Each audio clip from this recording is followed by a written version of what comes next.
আসসালামু আলাইকুম। তোমাদের মাঝে আমি হাজির হয়েছি নতুন একটা এপিসোড নিয়ে। এপিসোডের নাম সর্ট অফ কমিক। ভিডিও দেখার আগে সবাই সাবস্ক্রাইব করো। তোমরা সবাই ফুল ভিডিওটা দেখো আমাদের সাথে। বেশি না কথা বলে ভিডিও শুরু করি। যেমনটা আমরা সর্ট অফ কমিকে এর শেষ সিজনে এপিসোডে দেখেছিলাম, মাস্টার জিং ছোটপেরিকে বোঝাতে সক্ষম হয়েছিলেন যে অন্তত চিনপিংকে পরীক্ষার বসার একটা সুযোগ দেওয়া উচিত। ছোটপেরি ও তার কথা মেনে নেয় এবং এখানে এসে চিনপিং এর সব কষ্ট আর সব গ্রাম নিজের চোখে দেখে। এদিকে চিনপিং সেতু পার করছিল আর অন্যদিকে মাস্টার জিং ছোট শহরটা রক্ষা করছিল। চিনপিং যখন সেতুটা পার করে ঠিক তখনই মাস্টার জিং নিজের জীবনে উৎসর্গ করে দেয় এবং শেষ পর্যন্ত চিনপিং সবচেয়ে শক্তিশালী তলোয়ার মাস্টারকে পায়। ছোটপেরি নিজের ছাত্র হিসেবে গ্রহণ করে চিনপিংকে মার্শাল আর্টের 10তম স্থানে পৌঁছাতে হবে। এরপর মাস্টার জিং সঙ্গে দেওয়া প্রতিশ্রুতি রক্ষা করার জন্য চিনপিং বাও মিকে সঙ্গে নিয়ে সুই তাদের লক্ষ্যের দিকে রওনা দেয়। নতুন এপিসোড শুরুতে আমরা ছোট্ট শহরের দৃশ্য দেখি যেখানে মিং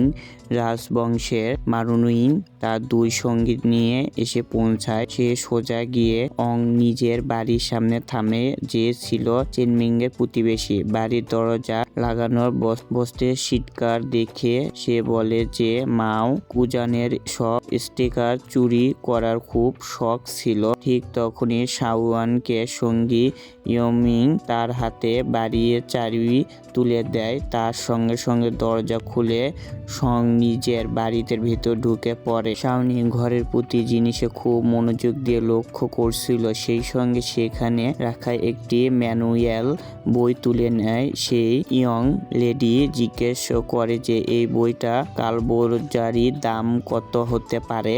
ইয়ং উত্তর দেয় যে ইয়ং ম্যাজিস্ট্রি বই দাম প্রায় 60 টাকার উপর মুদ্রা। এই কথা শুনে শাওয়ান বইটা নিয়ে ছুঁড়ে ফেলা দেয়। সে বলে এতে একটা কথা প্রমাণ হয়, কনফুসিয়ান সাধারণ শিক্ষা তেমন বিশেষ কিছু নয়, এরা বিশালিত জীবন ও জীবনে খুব আমাদের জীবন কাটায়। তখন ইয়মিং বলে যে ইয়ং ম্যাজিস্ট্রি, আপনি ইয়ং যিনি খুব ভালোবাসতেন তার কষ্ট দেখে আপনার খারাপ লাগছে। এখান থেকে সে সবটুকু সাধারণ জীবন কাটিয়েছে, নিশ্চয় তার জীবনে অনেক কষ্ট ভরা ছিল। এর উত্তরে বলে না, আমার তার মনে হয় না সঙ্গী জীবন কখনো প্রকৃতি কষ্ট অনুভব করেছে। তার কথাবার্তা প্রমাণ করেছে যে সে সঙ্গ জিনের সাহায্যকারী ছিল। এরপর শানুয়ান ইয়ং লুহাকে বলে, চলো লু পরিবারের সেই প্রাচীন বইটা আমাকে দাও, আমি ওখানে থেকে একটা ছোট যন্ত্র পরীক্ষা করতে চাই। ইয়ং হু সঙ্গে সঙ্গে বইটা তার সামনে নতুন ধরে বইটার ভেতর নারুইন একটা তালিস্মান খুঁজে পায়। সে সঙ্গে সঙ্গে বইয়ের লেখা মন্ত্র পড়ে তালিস্মান শক্তি সক্রিয় করে। তাসমিজের ভেতর থেকে প্রবল শক্তি বের হতে থাকে আর সেই ফুলের মতো পুষ্পটি হয়ে একটি পোর্টাল রূপ নেয়। পোর্টাল ছুঁয়ে নারুয়েল বলে, এটা বাইরের ঐশিক শক্তি অন্যতম।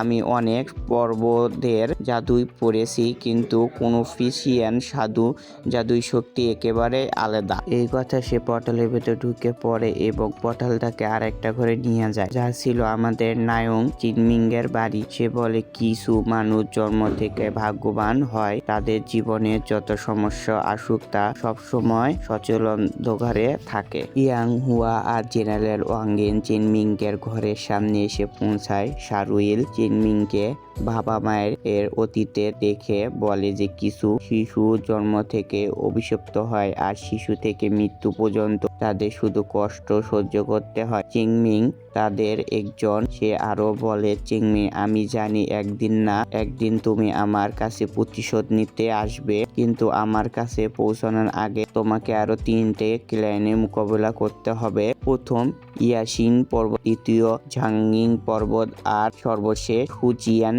সেল। এই কথা বলে শাওয়ান তার বাড়ির তালা ভেঙে দেয়। সে বলে, চিনমিংকে, আমার মনে হয় নতুন বছরে আমাদের আবার দেখা হবে।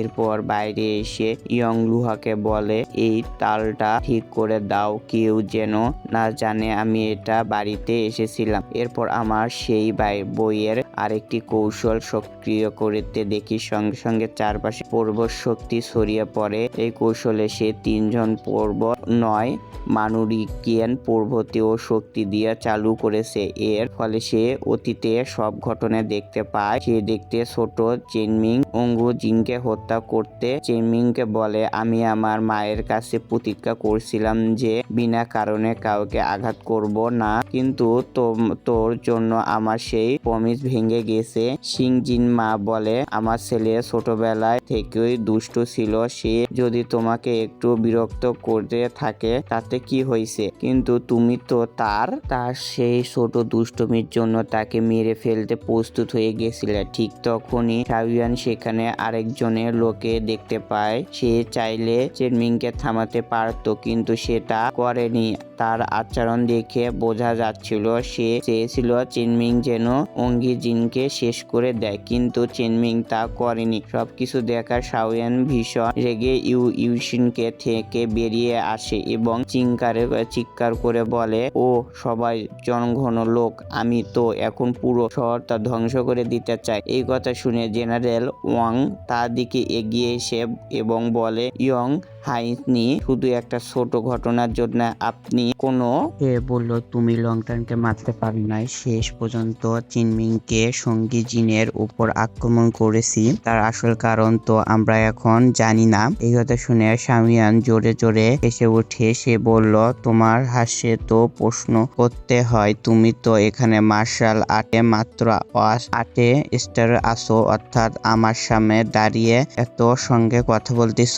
এই সময় ইয়মিং তা তাড়াতাড়ি কাপ থেকে বের করে নেয় এবং যার ফলে চারদিকে প্রবল শক্তি বার হয়। এখন শাওয়ান তাকে শান্ত করে বলে, আমার সবাই একই পক্ষের মানুষ, ছোটখাটো ব্যাপার নিয়ে লড়াই করা কোনো সে জেনারেল ওয়াংকে বলে, আমি যেমন ভাবছি আমি ততটাই নিষ্ঠুর নই, কিন্তু এই দুনিয়ায় তৃতীয় বস্তুবতা আমি দিয়েছি এখানে, আর ভালোবাসা সেই আর বেশি, সেই কারণে ধীরে ধীরে আমি নিজের বদলাতে শুরু করেছি। এখন যদি জেনারেল ওয়াং আর সিদ্ধান্ত যে হস্তক্ষেপ করে তাহলে সীমান্তরে পাঠিয়ে দেওয়া হবে। কথা শুনিয়ে জেনারেল ওয়াং এর সঙ্গে সঙ্গে তার সামনের ক্ষমতা চাইতে শুরু করে। সে বলে, না, সিদ্ধান্ত চূড়ান্ত, ভুলে গেছি, শুধু আদেশ দিন, আমি হাজারো মানুষের খুন করে দিতে পারি। এই জন্য শাওয়ান বলে, না, মানুষের মারার দরকার নেই, আমি শুধু 2 জনের মানুষের কাটা মাথা দেখতে চাই। হলো ছোট শহরে তোর সুপারভাইজারের মাথা, তো আমার ছেলে খুনির মাথা। দৃশ্য বদলে আমার নদী চলতে যায়, সেখানে চিংমিং নিজের হাতে মাছ তুলে সে বাওবিংকে বলল, আমাদের সামনে অনেক লম্বা পথ রয়েছে, সত্যি কি আমি কখনো ছোট শহরের বাইরে পা রাখিনি, তো মাস্টার জিং কি তোমার কখনো বাইরের দুনিয়ার কথা বলেছে? উত্তর দেন, হ্যাঁ অবশ্যই, মাস্টার জিও পূর্বাই উপদেশ বাইরের দুনিয়ার কথা বলেছে। তিনি বলেন, এই বিশাল দুনিয়ায় মোট 9টি মহান মহাদেশ আছে। প্রথমে পূর্ব মহাদেশ আছে, আর 9 মহাদেশের মধ্যে সবচেয়ে ছোট এটি বাউজিং কন্টিনেন্ট বলা হয়। যদি এটি ছোট, তো এখানে অনেক রাজ্য ও রাজবংশ প্রতিষ্ঠা হয়েছে। এখানে তুমি অংশীয় পূর্বাবন মানুষ ও দেখাতে পারবে, যাদের প্রত্যেক আলাদা আলাদা বিশেষ ক্ষমতা আছে। এরপর নর্দার্ন গ্লাস কন্টিনেন্ট, তারপর সাউদার্ন সাউন্ড কন্টিনেন্ট, তারপর আছে সেন্টার ড্রাইন ও কন্টিনেন্ট, আর সব ভর ও পরে রয়েছে গোল্ড আমার কন্টিনেন্ট। কয়েকটি মহাদেশ আছে, এই মুহূর্তের নামগুলো আমার মনে নেই। এর চিত্র দেখতে বলে, এখানে আমরা আয়রন টেলিস নদী ধরে এগাবো, যে মাউন্ট পার করার পর আমার রেড ক্যান্ডন পৌঁছাবো, তারপর আমার জলপথে যেতে পারবো, এতে আমার যাত্রা অনেকটাই দূরত্ব হবে। তথ্য দিচ্ছিল, সব জেনে তার উপর দলে যাচ্ছিল। সে শুধু একটু বুঝতে পেয়েছে যে নদীর ধরে সামনে এগোতে। বংমিং, আমি তোমার মতো হাতে করে মাছ ধরতে চাই, সবে কি আমাকে এটা কৌশল শিখাতে পারবে? চিনমিং, আমার অগ্রবন গেলে তুমি যা চাইবে তোমাকে সব শেখাবো। কিন্তু বোন বলল, মাস্টার জিয়ং আমাকে শিখিয়েছিলেন যে সময় ও চালিয়ে যেতে হয়, সব সময় বই পিঠে বহন হয় আর পাহাড় পর্বত ও হাতে হাতে সে করতে হবে। দূরত্ব বাড়ে আর যদি তা না করো তাহলে তুমি একদিন ব্যথাধন হয়ে পড়ে যাবা। জ্ঞান ছাড়া ঠিক পথে চলতে পারে না। তো তখন বলে, পদে যদি কোনো বাসবন পাই অপমার্জন আজ দিয়ে একটা বাক্স দেব, যাতে তুমি সবসময় তোমার বই সঙ্গে রাখতে পারো। এই কথা শুনে আমি খুশি হয়ে পড়ে। চিমিং বলে, তারা অনেক লম্বা হবে, তাই বাঁশের পাওয়ান স্বাভাবিক এমনকি হতে পারে না।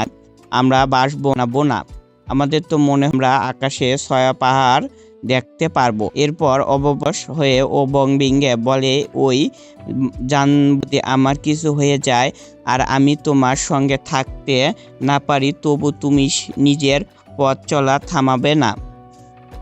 হোক না কেন তোমাকে তার পার হতেই হবে। আমি থাকি বা না থাকি নিজের লক্ষ্য কখনো ভুলবে না। বমিংকে অনুপ্রাণ করার চেষ্টা করছিল, কিন্তু মেয়েটি হঠাৎ করে কেঁদে ফেলল। সে বলল, আমার দাও, তুমি কখনো আমাকে ছেড়ে যাবা না। চিমিং তাকে বোঝা, আমার প্রাণ, আমি তোমাকে ছেড়ে যাব না। আমি শুধু চাই যে কোনো মূল্যে তুমি গেট সুই একাডেমি হও, অংশ বই অর্জন করো, তবে তুমি এই দুনিয়ার প্রথম নারী স্কলার হবা। কান্না থামায়, সে নিগে, এই হীরা পিনটা কি মাস্টিং তোমাকে দিয়েছে? চিমিং মুচিং সে নিজের হেয়ার পিনটা বের করে। মুহূর্তে সে মাস্টার জিয়ার কথা মনে করে।